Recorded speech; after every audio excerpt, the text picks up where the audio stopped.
Bismillahirrahmanirrahim. Innal hamdalillah nahmaduhu wa nasta'inuhu wa nastaghfiruh wa na'udzu billahi min syururi anfusina wa min sayyiati a'malina. May yahdihillahu fala mudhillalah wa may yudlilhu fala hadiyalah. Wa asyhadu an la ilaha illallah wahdahu la syarikalah wa asyhadu anna Muhammadan 'abduhu wa rasuluh. Amma ba'd. Rabbi shrah li sadri wa yassir li amri wahlul 'uqdatam min lisani yafqahu qawli. Rabbi zidni ilma warzuqni fahma. Allahumma inna nas'aluka ilman nafi'a wa rizqan tayyiba wa amalan mutaqabbala. Assalamualaikum warahmatullahi wabarakatuh. Apa khabar jemaah muslimah kita di Masjid Al-Muttaqin pada pagi ini? Saya berharap semuanya dalam keadaan yang sihat, sejahtera hendaknya dan sudah bersedia dengan kitab masing-masing ataupun buku nota masing-masing untuk mencatat pengajian kita pada pagi ini.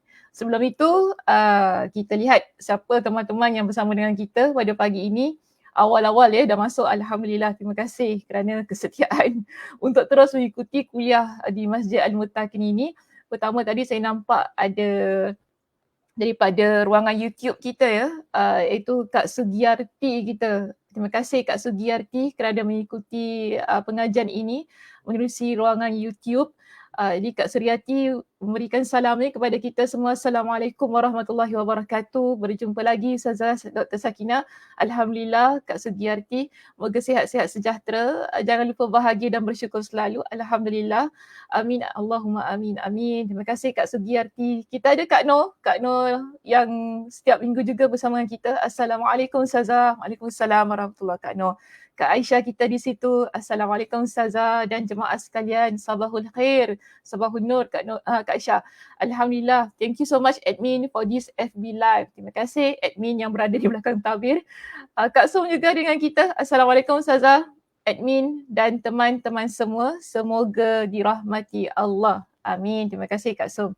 Nadia ada dengan kita. Assalamualaikum Ustazah. Alhamdulillah dapat join live today. Alhamdulillah. Terima kasih Nadia kerana bersama dengan saya pada pagi ini.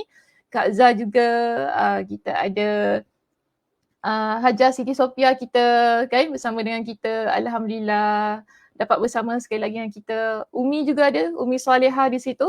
Assalamualaikum Ustazah dan sahabat-sahabat kuliah yang dikasihi. Ada Kak Rohaya, Liza, Kak Fauzia, dan semua bersama dengan saya lah. Ustazah tak boleh nak baca satu-satu muslimah.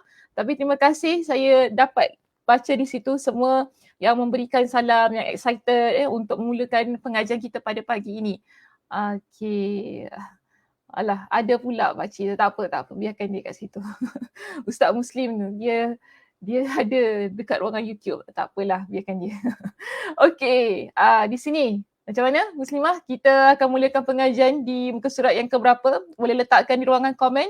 Nanti admin saya akan keluarkan jawapan diberikan. Sila letakkan.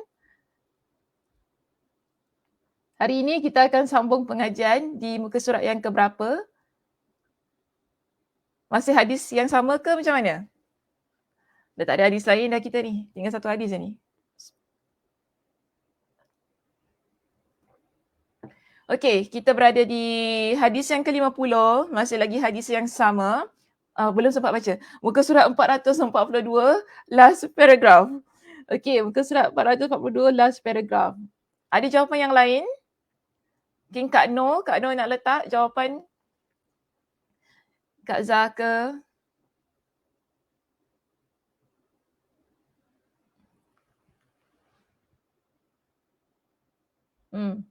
Dah. Seorang aja. Seorang saja yang berikan jawapan hari ini.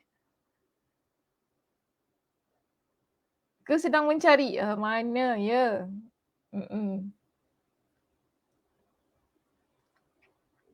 Yang lain tak tahu ke? Kak Aisyah. 442 sambungan hadis 50. Betul? Okey, sama jawapan dengan Kak Zah juga berikan di situ. Sambungan hadis 50, muka surat 443. Ada kelainan. Ada kelainan. Ini saya suka ni, bagus. Ada kelainan ya. Dia perbezaannya. Jadi macam mana muka surat 443 ke 442? Okey, tak apa. Kita lihat nota kita pada pagi ini. Okey, nota kita pada pagi ini kita berada di halaman 442. Saya kira apa yang Kak Som dan Kak Aisyah sebutkan tadilah. Okey, dia lebih tepat lebih tepat. Kita berada di muka surat yang terakhir. Maaf, di perenggan yang terakhir. Okey, di perenggan yang terakhir muka surat 442. Masih lagi hadis yang sama. Oh maaf, saya lupa nak letak hadis yang keberapa di slide saya ini. Masih lagi hadis yang sama, iaitu hadis yang ke-50. Hadis kita yang ke-50 di muka surat 442 ada sedikit perenggan di bawah itu yang akan kita baca terlebih dahulu. Okey, baik Muslimah. Kita lihat pada perenggan yang terakhir di muka surat kita 442 di situ. Pada minggu lepas kita ada bincangkan sedikit tentang doa setelah kita ketika kita bangun tidur tu kan. Kerana pada minggu lepas kita bincangkan sebentar tutup dulu slide saya ni Okay. Pada minggu lepas kita bincangkan tentang doa kita nak tidur, bagaimana sunnahnya ketika kita nak tidur, apa yang sepatutnya kita lakukan sebagaimana yang ditunjukkan oleh Nabi SAW kepada kita. Jadi ada sedikit perkongsian saya pada minggu lepas berkenaan dengan doa ketika bangun tidur. Dan doa itu ada dalam kitab kita di sini, iaitu sebelum kita masuk pada perenggan yang terakhir yang terdapat di muka surat 442. Yang mana doanya Alhamdulillahillazi ahyani ba'dama amatani wa ilaihin nusyur. Doa itu saya dah kongsikan pada minggu lepas.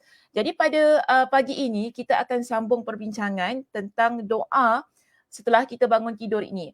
Apa yang dilakukan oleh Nabi SAW dan bagaimana kita sebagai umat Nabi SAW boleh mencontohi apa yang dilakukan oleh baginda ketika baginda bangun dari tidur itu.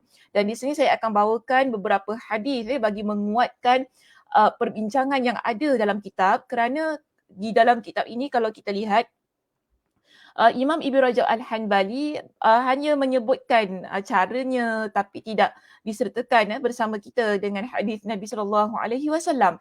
Jadi di sini saya usahalah untuk bawakan hadis-hadisnya supaya kita jelas daripada mana sebenarnya kenyataan ini ataupun statement ini dikeluarkan. Sebenarnya apa yang disyarahkan dalam kitab ini ia berdasarkan daripada hadis Nabi SAW. Baik, kita lihat begini. Di perenggan kita yang berikutnya di situ disebutkan bahawa kemudian apabila dia bangun untuk wuduk dan solat tahajud, dia melakukan semua itu berdasarkan yang diriwayatkan dari Nabi SAW. Jadi bila kita bangun dari tidur ni, macam tadilah kan, tadi kita bangun untuk subuh kita ke ataupun sebelum waktu subuh, mungkin kita bangun pada jam 5 pagi contohnya ataupun lebih awal dari itu. Dan di sini disebutkan satu sunnah yang boleh kita lakukan iaitu berwuduk. Tapi biasanya mesti orang katalah, Ustazah kita bangun tidur mestilah kita ambil wuduk kan sebab kita nak solat subuh. Tapi ada juga yang bangun sebelum waktu solat subuh. Kan? Jadi di sini bila kita berwuduk, ketika kita bangun itu ada fadilatnya, ada keutamaannya yang disebutkan oleh Nabi SAW. Baik, sebelum itu kita lihat pada slide saya di sini.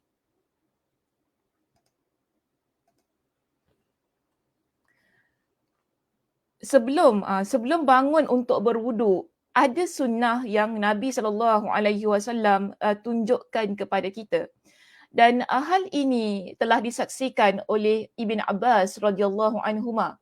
Ibn Abbas pada masa itu dia tidur di rumah makciknya Maimunah untuk melihat bagaimana Nabi SAW bangun di waktu malam supaya dia dapat mencontohi cara baginda ataupun dia dapat ilmu lah bagaimana Nabi SAW ini bangun dari tidur baginda.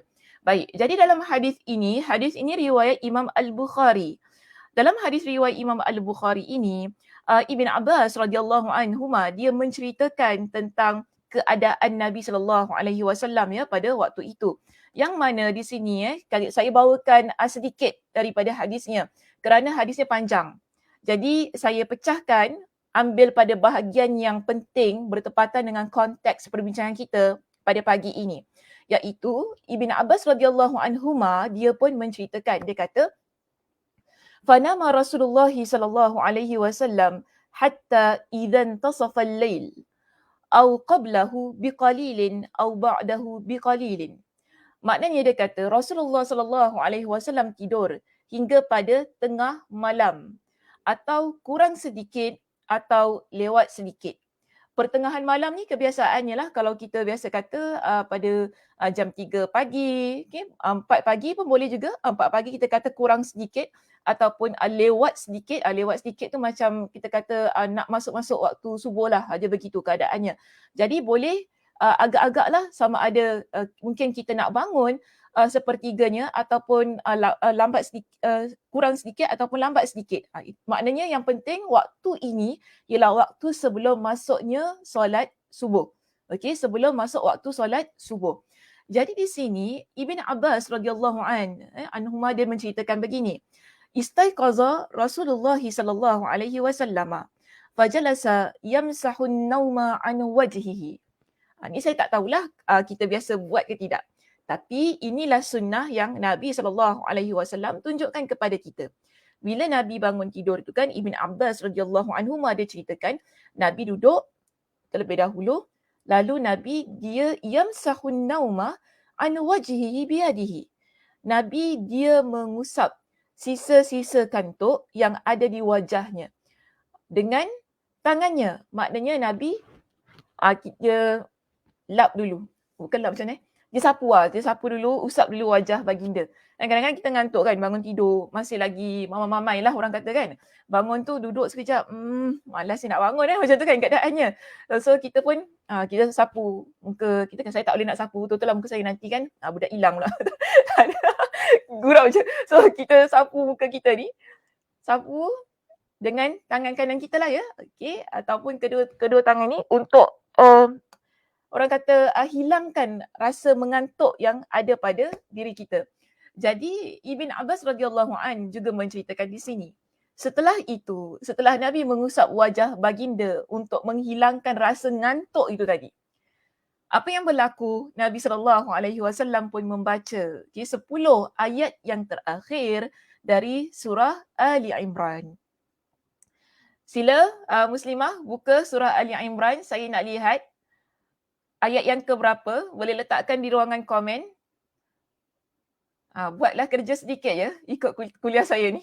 Buka Al-Quran, lihat dalam Al-Quran 10 ayat yang terakhir dalam surah Ali Imran, ayat keberapa hingga keberapa, dipersilakan. Letak di ruangan komen. Cuba lihat dalam surah Al-Baqarah, dalam surah Ali Imran. Dalam surah Ali Imran, ayat yang ke-10 terakhir. Nabi baca ayat itu. Saya berikan masa. Silakan. Ayat 190 hingga 200. Terima kasih Shirin. Okey, ayat 190 hingga 100 hingga 200. Begitu juga dengan Nurhani ya, memberikan jawapan yang sama. Ayat 190 hingga 200. Nurwani juga. Nurwani, itu ayat 5 terakhir tu ya. 190. Dia start daripada 190 hingga 200. Jadi Nabi SAW membaca ayat 190 hingga 200 dalam surah Ali Imran. Terima kasih kepada muslimah semuanya. Razia, Suzy, Kak Noor yang memberikan jawapan yang sama di situ. Yes, Nurwani dia betulkan jawapan dia. Terima kasih Nurwani, 190. So Nabi SAW baginda membaca ayat 190 hingga 200 ketika itu. Jadi ini sunnahnya lah. Jadi so muslimah-muslimah semuanya nanti boleh hafal ayat 190 hingga 200 untuk dibaca jika ingin diamalkan sunnah ini ketika kita bangun tidur. Jadi di sini yang pentingnya ada dua perkara yang disebutkan oleh Ibn Abbas dalam sunnah yang Nabi SAW lakukan tersebut. Pertama, Nabi SAW duduk terlebih dahulu, okey, di atas katil sebelum terus bangun. Kita tak terus-terus bangun ambil wuduk, ya, bukan begitu.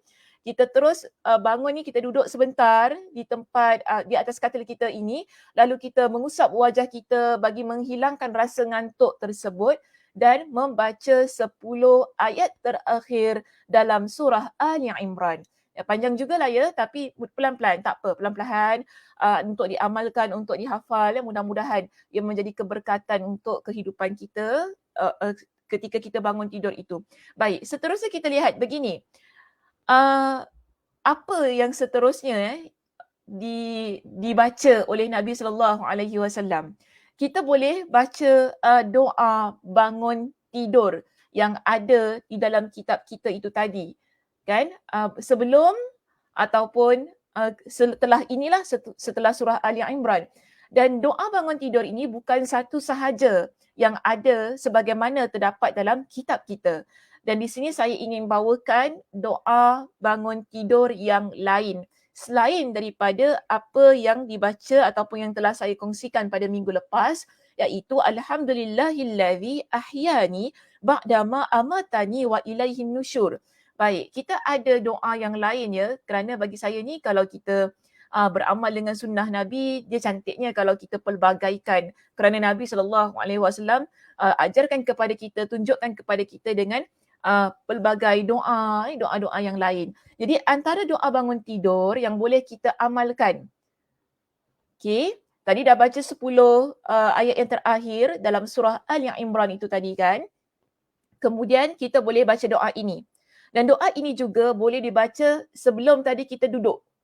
Ya, sebelum kita duduk mengusap wajah tadi, mengusap wajah untuk menghilangkan ngantuk, lalu menutupnya dengan 10 ayat yang terakhir. Dia dua-dua situasi itu dibolehkan sahaja. Yang penting beramal dengan doa ini. Dan di sini disebutkan kepada kita bahawa dalam riwayat ini, fa idza stayqaza falyakul. Maknanya Nabi SAW bila Nabi dia bangkit, dia bangun dari tidur baginda, apa doa yang baginda baca? Alhamdulillahilladzi afani fi jasadi wa radda alayya ruhi wa adhina li bidzikri. Jadi maka apabila dia bangun, dia ni maksudnya Nabi ya, apabila Nabi SAW bangun, hendaklah dia membaca ataupun hendaklah dia baca ataupun kita ni, bila kita ni bangun daripada tidur, hendaklah kita baca Alhamdulillahilladzi afani fi jasadi wa radda alayya ruhi wa azina li bidzikrihi. Maksudnya segala puji bagi Allah yang menyelamatkanku, menyelamatkan tubuhku ataupun memberikan kesihatan kepada tubuhku. Ia boleh juga diterjemahkan sedemikian. Waradda alayya ruhi, dan mengembalikan nyawa kepadaku. Kerana kita tidur ni kebiasaannya orang selalu kata tidur mati. Okey, tidur mati. Tidur ni macam tidur mati. Tidur mati tu maknanya dia tak sedar langsung lah kan. Tapi kebiasaannya kita kata tidur ni dia antara satu situation yang orang kata macam matilah. Macam, bukan mati betul tapi macam. Sebab tu orang kaitkan kalau orang tu tidur, dia susah nak bangun ataupun dia tak sedar-sedar, kita kait dia dengan tidur mati. Mungkin sedemikian. Jadi di sini kita lihat ya, bila kita berdoa kepada Allah Subhanahu Wa Taala, setelah kita bangun, kita kata dalam doa ini, waradda alayya ruhi. Allah Subhanahu Wa Taala mengembalikan nyawa kepadaku. Kerana kita juga perlu ingat, tak semestinya kalau kita tidur kita akan bangun. Kan? Sebab tu kita ada banyak sunnah yang kita perlu lakukan ya. Doa yang kita baca, perkara-perkara yang diamalkan oleh Nabi SAW.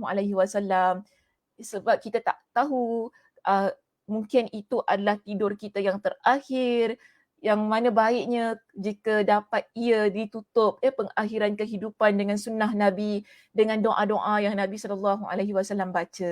Namun di sini bila Allah Subhanahu Wa Taala mengembalikan kita, maknanya Allah Subhanahu Wa Taala bangunkan kita dari tidur kita, Allah Subhanahu Wa Taala berikan kepada kita dengan peluang untuk bernafas pada pagi itu ataupun pada pagi, contohnya pada pagi ini, di sini kita mensyukuri nikmat yang Allah Subhanahu Wa Taala berikan itu tadi dengan kita mengucapkan hamdalah, iaitu alhamdulillah.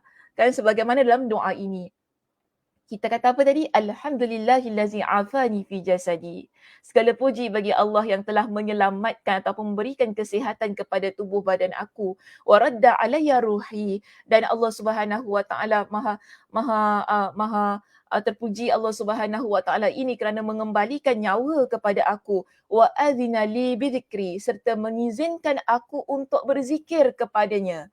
Kerana bila kita bernyawa inilah ya muslimah, kita ada peluang untuk berzikir kepada Allah Subhanahu wa taala. Jadi bila Allah Subhanahu wa taala bangkitkan kita dari tidur ini, maknanya ada lagi peluang yang Allah Subhanahu wa taala berikan kepada kita untuk beramal soleh, untuk solat, untuk bersedekah, untuk berbakti kepada kedua ibu ayah kita, untuk terus-terusan menjadi manusia yang memberikan manfaat kepada orang lain, bahkan kepada diri sendiri. Ini semua adalah bentuk yang mana kita kata kita bersyukur kepada Allah Subhanahu wa taala, dan lebih-lebih lagi dalam keadaan semua itu kita Allah Subhanahu wa taala berikan kepada kita satu peluang, ruang untuk kita lebih banyak berzikir kepada Allah Subhanahu wa taala. Jadi ini satu perkara lah yang perlu kita syukuri. Alhamdulillah, contohnya macam pada pagi ini Allah Subhanahu wa taala berikan kepada kita dengan kekuatan, dengan kesihatan, dengan satu nikmat untuk dapat duduk sekali lagi dalam kuliah contohnya kan. Kita dapat dengar, kita dapat belajar, kita dapat pelajari doa-doa yang baru untuk kita bangun tidur, bagaimana sunnah Nabi SAW ketika bangun tidur. Ini semua rezeki yang Allah Subhanahu wa taala kurniakan kepada kita pada hari ini, yang mana seharusnya kesyukuran itu dipanjatkan hanya kepada Allah Subhanahu wa taala. Itu cantiknya.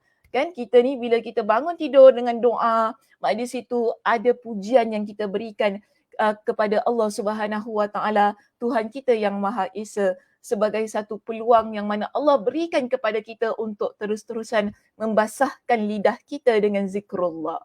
Okey, tadi dalam perenggan kita di kitab ini kan, kita ada baca bahawa Nabi SAW bangun, lalu Nabi SAW berwuduk.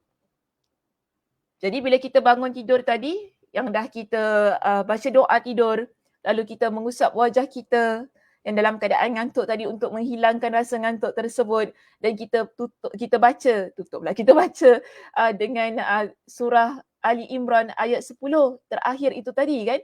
Di sini kita terus bangun dan kita ambil wuduk.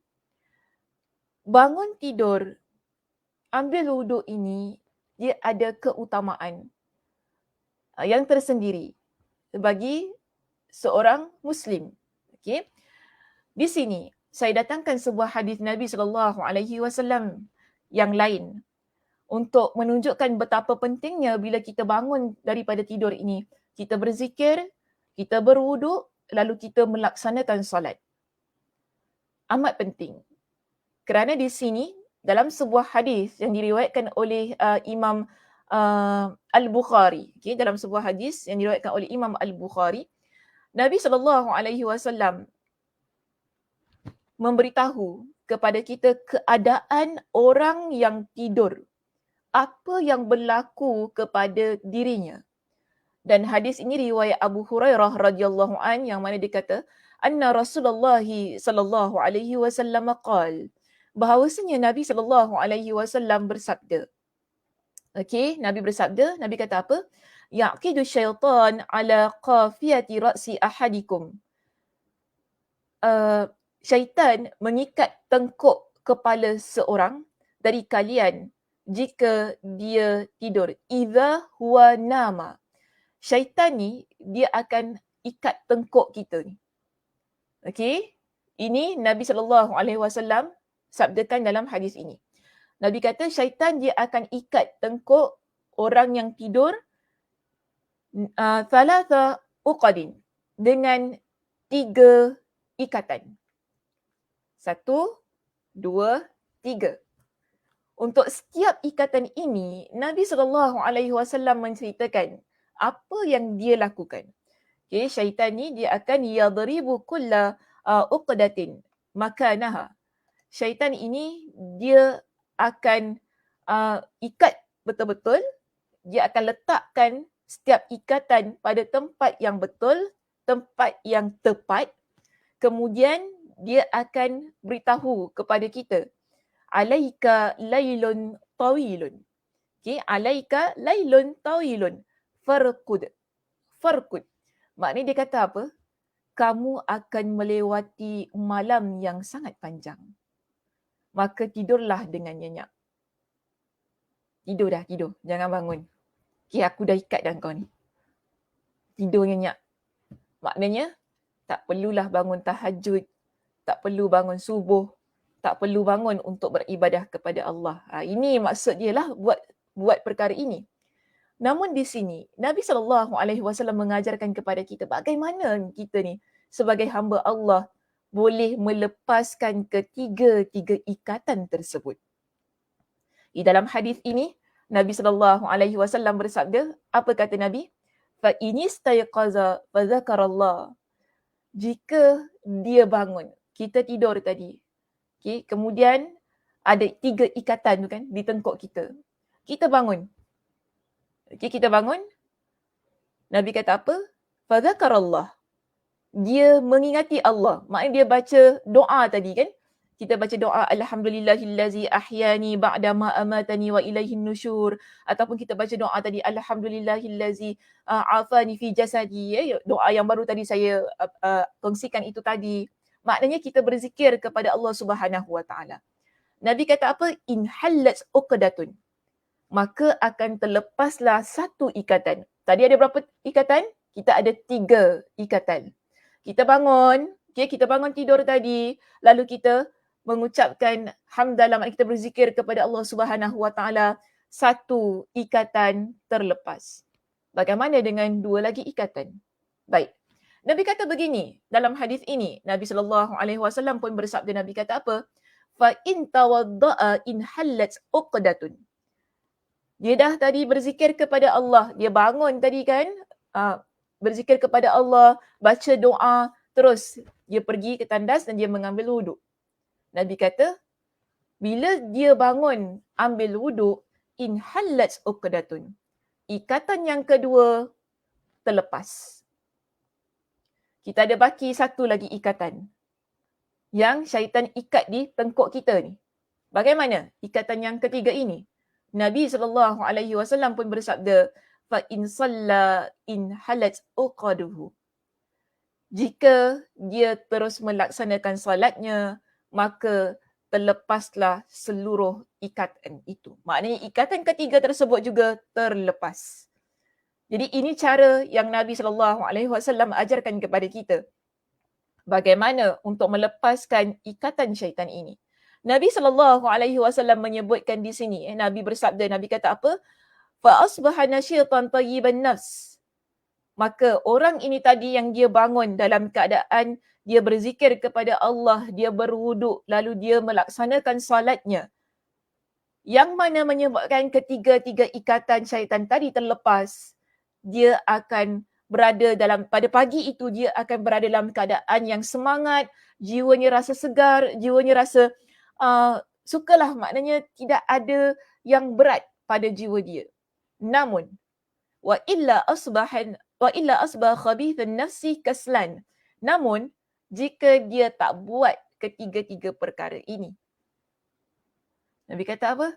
Jiwa dia akan rasa berat.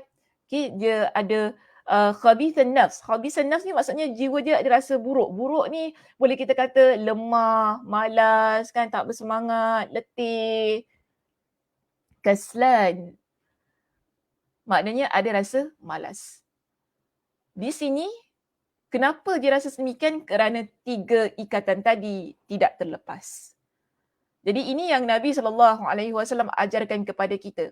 Kenapa dari tadi kita bincangkan, Nabi SAW tunjukkan kepada kita bangun, baca doa, kemudian mengusap wajah tu tadi, kemudian baca 10 ayat yang terakhir dalam surah Ali Imran, kemudian kita berwuduk, lalu kita solat. Kalau siapa yang bangun awal lagi, Masya Allah Tabarakallah, maknanya dia dapat menunaikan solat tahajudnya, solat witirnya, kan?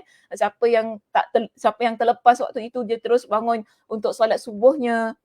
Keadaan-keadaan yang Masya Allah ini sebenarnya ada keutamaannya dengan tujuan untuk melepaskan ikatan-ikatan syaitan tersebut.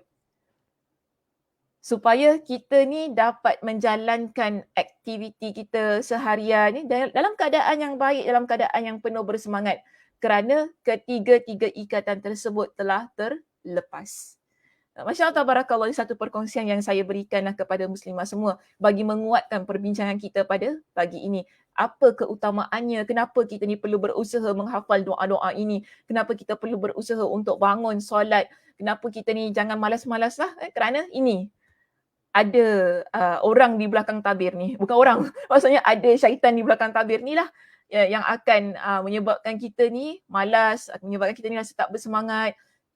Sekarang tugas kita ialah untuk terus dekat kepada Allah Subhanahu Wa Taala.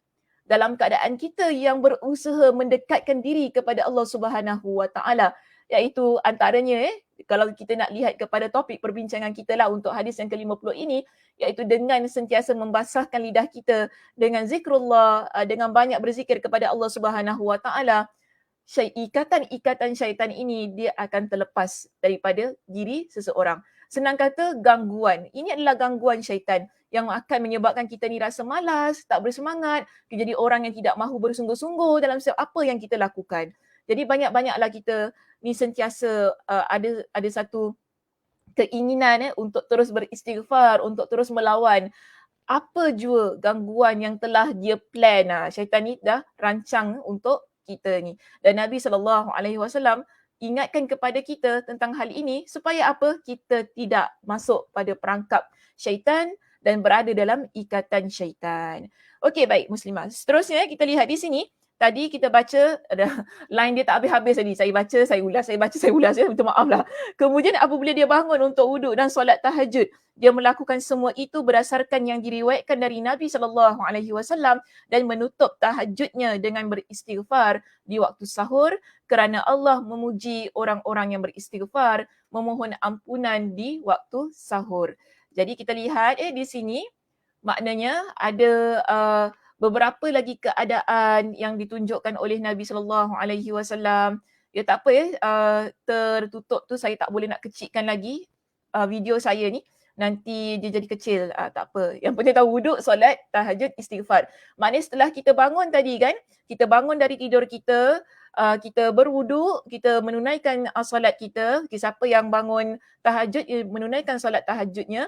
Kemudian banyak beristighfar kepada Allah. Ini berdasarkan hadis Nabi SAW dalam riwayat Imam Al-Bukhari yang merupakan sambungan daripada hadis tadi yang Nabi SAW mengusap wajah baginda untuk menghilangkan rasa ngantuk tu tadi. Jadi sambungan hadisnya ialah hadis yang saya bawakan di slide saya di sini. Iaitu kemudian Nabi berdiri setelah Nabi baca 10 ayat yang terakhir dalam surah Al-Imran itu tadi, Nabi bangun menuju ke tempat wuduk. Maknanya Nabi ambil wuduk. Baginda berwuduk dengan memperbaguskannya lalu mendirikan salat. Senang kata, dalam hadis ini menunjukkan kepada kita, Nabi bangun setelah baca 10 ayat yang terakhir dalam surah Ali Imran itu tadi, Nabi bangun, Nabi ambil wuduk, lalu Nabi melaksanakan solat tahajud baginda. Baik, kalau kemudian kita ada dalam hadis yang lain, kita boleh tutup dengan solat sunat witir kita. Okey, jika sekiranya yang semalam tu, kita belum lagi melaksanakan solat witir, sebab ada orang dia melaksanakan solat witirnya selepas solat Isyak. Jadi dia tak perlu lagi buat lah kalau sekiranya dia bangun untuk solat sunat tahajud. Maknanya di sini kalaulah tadi malam selepas solat Isyak kita belum lagi buat solat sunat witir kita dan kita kebetulan pada malam itu juga kita bangun untuk solat sunat tahajud, kita tutuplah dengan solat sunat witir. Dia begitu. Tapi kalaulah kita ni sudah melaksanakan solat sunat witir kita selepas solat fardu Isyak pada malam yang sebelum tu lah, di sini kita boleh membaca Al-Quran, kita boleh memperbanyakkan istighfar kerana ia merupakan waktu yang mustajab doa. Waktu sahur lah disebut. Yang mana kalau kita lihat dalilnya, apa dalilnya memperbanyakkan istighfar pada waktu sahur ni? Waktu sahur tu maksudnya ialah waktu yang time kita nak tunggu azan subuh. Kan?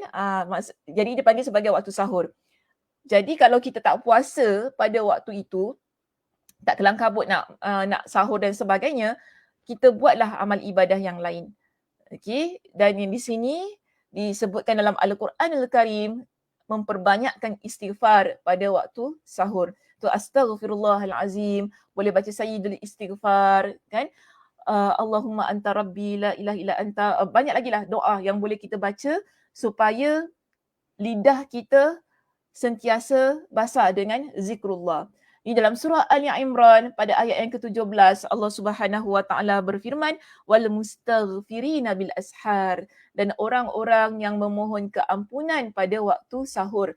Mereka ini semua kalau kita rujuklah ya dalam surah Ali Imran ini pada ayat penuhnya, ayat yang sebelumnya menunjukkan kepada kita mereka adalah orang yang mana Allah Subhanahu wa taala janjikan dan peruntukkan bagi mereka dengan syurga Allah Subhanahu wa taala. Jadi antaranya ialah mereka yang banyak beristighfar pada waktu sahur, iaitu waktu yang mana kita nak tunggu azan subuh. Sebab mungkin kita ada baki masa lagi yang kita dah setelah kita tutup dengan solat witir kita, dan kalau kita rasa kita tak nak baca Al-Quran, terbaik ialah memperbanyakkan istighfar ya pada waktu itu.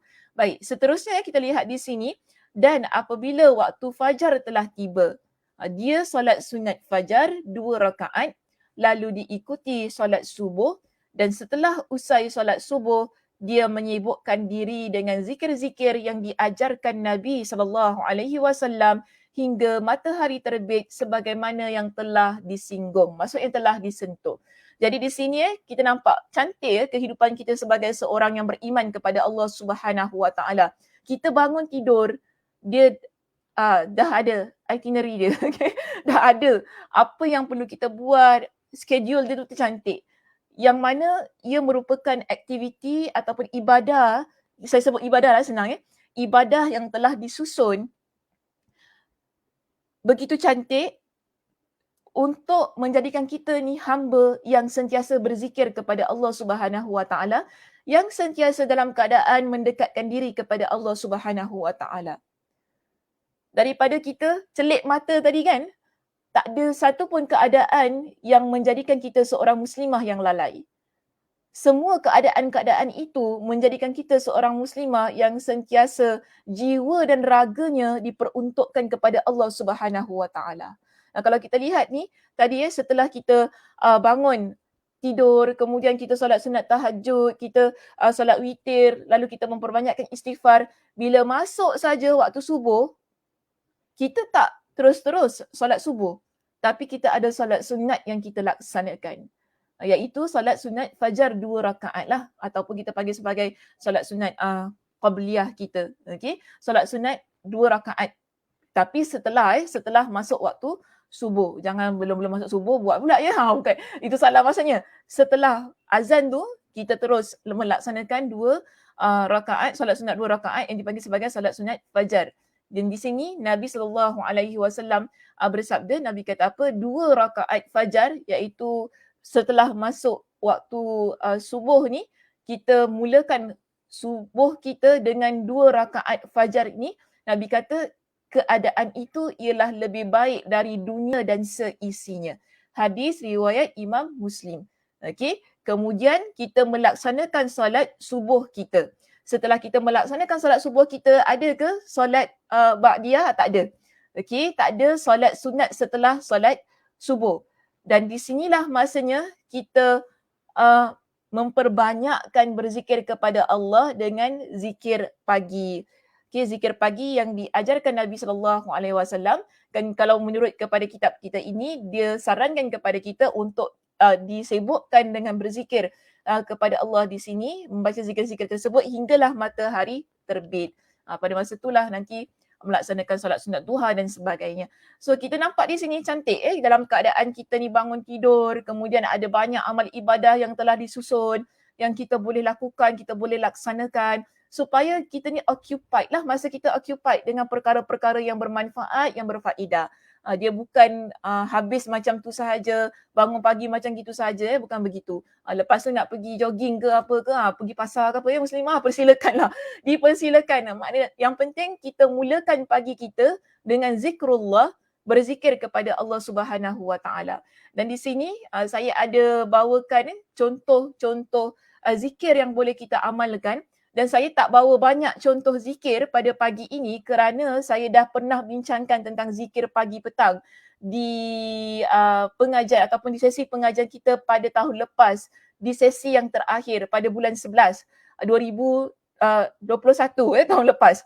Jadi boleh rujuk pada slide saya yang lepas ataupun pada rakaman kuliah kita yang lepas di sesi yang terakhir pada tahun lepas, kerana saya ada bincangkan zikir-zikir yang boleh dibaca setelah kita melaksanakan solat subuh kita. Jadi di sini antaranya juga ingin saya sarankan yang boleh kita amalkan ialah sebagaimana yang Nabi SAW perintahkan kepada kita dalam hadis riwayat Imam At-Tirmizi dengan status hadis yang sahih. Nabi SAW bersabda, "Idza asbaha ahadukum falyakul." Apabila salah seorang di antara kalian berada pada pagi hari, maknanya kita pada waktu pagi setelah kita melaksanakan salat subuh kita, apa antara doa yang boleh kita baca ataupun zikir yang boleh kita lantunkan ialah Allahumma bika asbahna wa bika amsayna wa bika nahya wa bika namutu wa ilaikal masir.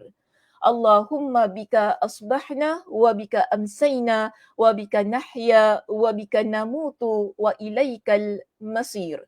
Yang mana maksudnya, ya Allah, dengan pertolonganmu kami berada di waktu pagi dan dengan pertolonganmu kami berada di waktu petang. Bila kita baca doa ini daripada lafaz doa itu, maknanya doa ini boleh diamalkan pada waktu pagi dan petang. Bila kita kata doa ini diamalkan pada waktu pagi ialah setelah kita melaksanakan solat subuh, dan kalau kita nak amalkan doa ini pada waktu petang setelah kita menunaikan solat asar kita. Okay, so untuk kedua-dua keadaan itu dibolehkan untuk kita baca doa ini. Dan di sini Nabi SAW pun berdoa wa bika nahya, dan dengan kehendakmu kami hidup, wa bika namutu, serta mati, wa ilaikal masir, dan kepadamu tempat kami kembali. Dan saya nak tutup kuliah kita pada pagi ini dengan Sayyidul Istighfar yang mana Nabi SAW ajarkan kepada kita umat Nabi SAW untuk membaca Sayyidul Istighfar pada setiap pagi dan petang. Di mana dalam doa ini, dia doa yang bagi saya cantik, bagi saya kita sebagai seorang muslimah, seorang yang beriman kepada Allah, hafallah doa ini, lantunkanlah ia setiap hari dalam apa jua keadaan, saat jiwa kita sesak, saat kita rasa kita perlukan bantuan Allah Subhanahu Wa Taala, saat kita rasa kita bahagia, kita gembira, lantunkanlah doa ini untuk kita menetapkan jiwa kita ini terus-terusan berada dalam keadaan diri orang yang beriman, orang yang bersyukur, orang yang sentiasa berzikir kepada Allah Subhanahu Wa Taala. Jadi apa doanya Sayyidul Istighfar ini? Kita panggil sebagai penghulu kepada istighfar. Allahumma anta rabbi la ilaha illa ant, khalaqtani wa ana abduka wa ana ala ahdika wa wa'dika mastata'tu. A'udzu bika min syarri ma sana'tu, abu'u laka bi ni'matika 'alayya wa abu'u bi dhanbi faghfirli fa innahu la yaghfiru dzunuba illa ant. Ya Allah, Engkau adalah Tuhanku, tidak ada Tuhan yang berhak diibadahi selain Engkau.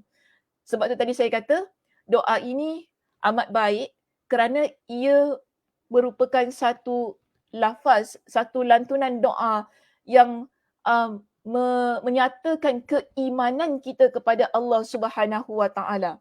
Sebab itu kita kata tidak ada Tuhan yang berhak saya sembah melainkan Allah Subhanahu Wa Taala.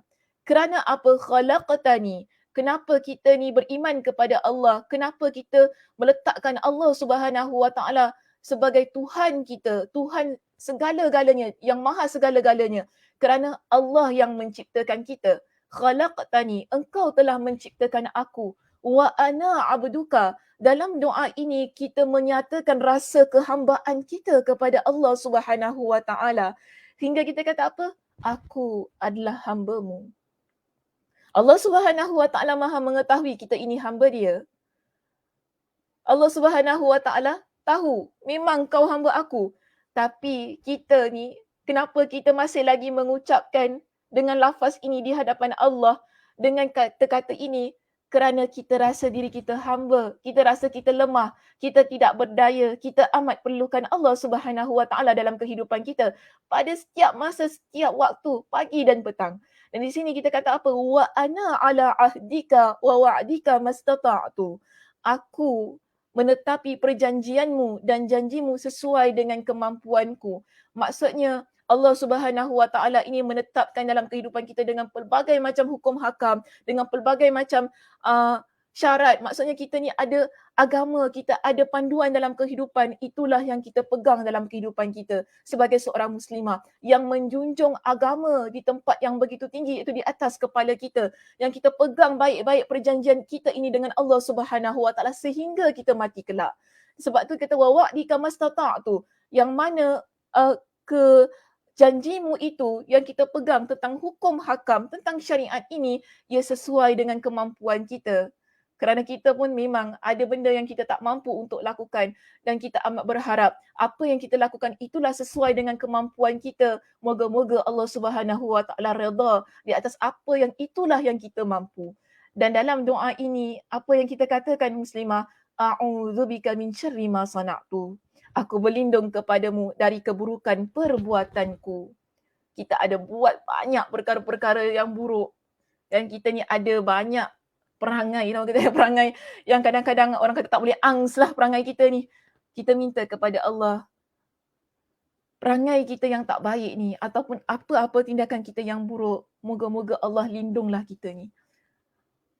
Allah berikan kepada kita kekuatan untuk kita tinggalkan perbuatan-perbuatan itu. Abu'u laka bi ni'matika alayya wa abu'u bidzanbi. Aku mengakui nikmatmu ke atasku. Allah berikan kita dengan pelbagai macam nikmat, antaranya ialah nikmat menuntut ilmu, nikmat untuk duduk di hadapan skrin ini melihat saya mengajar ni kan, itu nikmat ya. Nikmat bagi orang yang beriman ialah menuntut ilmu agama. Dia belajar, kerana bila kita belajar agama ni muslimah, hati kita, jiwa kita, telinga kita, mata kita semua kita dapat dengar tentang Allah, dengar tentang apa yang diucapkan oleh Nabi SAW, hati kita hidup. Ini adalah nikmat Allah. Selain daripada nikmat nyawa yang Allah Subhanahu Wa Taala berikan, selain daripada nikmat kebahagiaan, nikmat kehidupan, nikmat pekerjaan, nikmat kesenangan, nikmat apa jua yang Allah Subhanahu Wa Taala berikan, jangan lupa kita ada nikmat yang paling besar dalam diri kita, iaitu nikmat iman dan Islam.